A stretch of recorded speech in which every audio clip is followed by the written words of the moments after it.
पूरा भरल बाट रे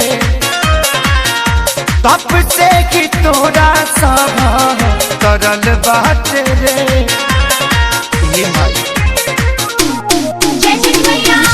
घर परिवार पूरा भरल बाट रे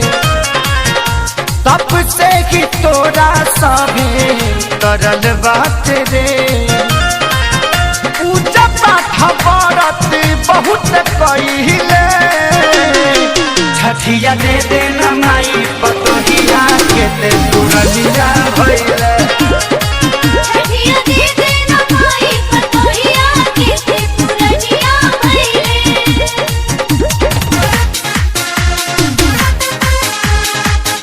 जय जय जय जय छठिया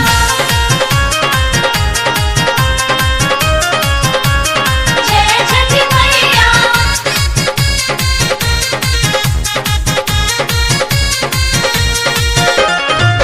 चैन से बैठ के लेते सेवा सतका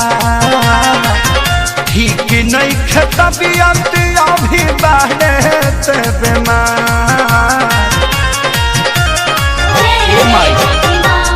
चैन से बैठ के लेते सेवा सतका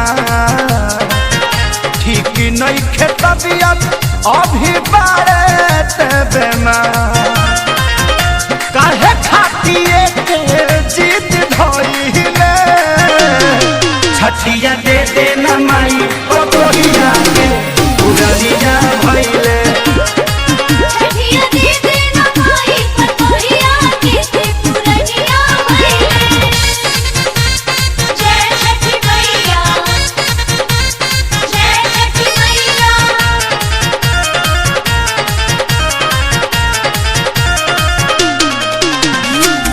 तोरे में बजान बसल छोड़ के न जाई है कुंदन खेसारी लागे ढेर दिन ले जाई है तोरे में बजान बसल छोड़ के न जाई है सोनू खेसारी लागे ढेर दिन ले रही है ठीक ना पड़ी जे कनियो गइले छठिया दे देना माई